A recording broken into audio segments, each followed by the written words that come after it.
بسم اللہ الرحمن الرحیم۔ ایک صحابیہ کے بیٹے کی موت۔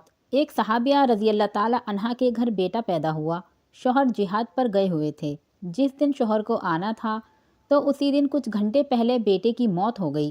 اب بیوی پریشان بیٹھی ہے کہ شوہر اتنے دنوں بعد گھر آئیں گے۔ جب انہیں معلوم ہوگا کہ بیٹا مر گیا ہے تو انہیں بہت زیادہ غم ہوگا، دل میں افسوس ہوگا، اے کاش میرے شوہر ایک بار بچے کو گود میں لے کر پیار ہی کر لیتے۔ جب وہ صحابیہ بہت پریشان ہوئیں تو انہوں نے بچوں کو نہلا کر کپڑا ڈال کر چارپائی پر لٹا دیا اور کسی کو بتایا ہی نہیں کہ بچے کی موت ہو گئی ہے۔ شوہر گھر آئے تو پوچھا کہ کیا بنا ہے؟ بتایا کہ اللہ نے ہمارے گھر بیٹا دیا ہے۔ شوہر نے پوچھا کہ میرا بیٹا کہاں ہے؟ بیوی نے کہا کہ وہ سکون میں ہے۔ شوہر سمجھے کہ بچہ سو رہا ہے۔ شوہر نے کھانا کھایا، رات ہو گئی، میاں بیوی ایک ساتھ سوئے اور سفر کی بہت سی باتیں بھی ہوئیں۔ لیکن اس عورت کو دیکھیے جو ماں تھی، اس کے دل پر کیا گزر رہی ہوگی، جس کے معصوم بیٹے کی لاش سامنے چارپائی پر پڑی ہوئی ہو، لیکن وہ میاں بیوی ایک ساتھ سوئے اور سفر کی بہت سی باتیں بھی ہوئیں۔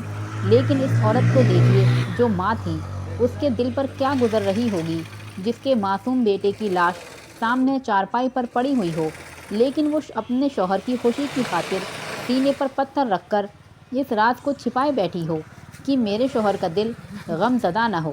وہ نیک بیوی اس کے ساتھ کھانا بھی کھا رہی ہے، نیک بیوی اس کے ساتھ کھانا بھی کھا رہی ہے، ہنس بول بھی رہی ہے، دونوں میاں بیوی مل بھی رہے ہیں، یہاں تک کہ اسی حال میں صبح ہو گئی۔ صبح بیوی اپنے شوہر سے پوچھتی ہے کہ مجھے ایک بات بتائیے۔ شوہر نے کہا پوچھو، کیا بات کرنی ہے؟ وہ کہنے لگی کہ اگر کوئی کسی کو امانت دے اور پھر کچھ دنوں بعد وہ اپنی امانت واپس مانگے تو اسے خوشی خوشی واپس دے دینا چاہیے یا غم زدہ ہو کر؟ شوہر نے کہا کہ خوش ہو کر دینا چاہیے۔ بیوی نے کہا کہ اے میرے شوہر، اللہ تعالیٰ نے آپ کو بھی بیٹے کی شکل میں ایک امانت دی تھی۔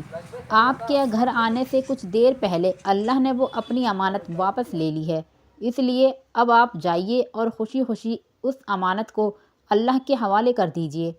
اللہ اکبر۔ اس صحابیہ رضی اللہ تعالی عنہ نے شوہر کے ساتھ اپنی محبت کا حق ادا کر دیا۔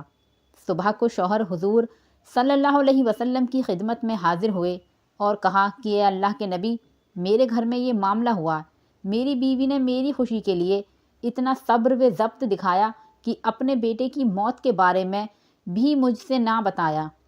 حضور صلی اللہ علیہ وسلم نے دعا دی اور فرمایا کہ جاؤ، اللہ تمہیں تمہارے گھر میں بہت زیادہ برکت دے گا۔ لہٰذا اللہ تعالیٰ نے ان دونوں میاں بیوی کو اس رات میں ملنے کی وجہ سے ایک نیک اور فرما بردار بیٹا عطا فرمایا، اور وہ بیٹا آگے چل کر حافظ قرآن اور حافظ حدیث بنا۔ Thanks for watching. دوستو، اگر آپ کو ہمارے ایسے ہی سچے قصے پسند آئے ہوں تو پلیز ہمارے چینل کو سبسکرائب اور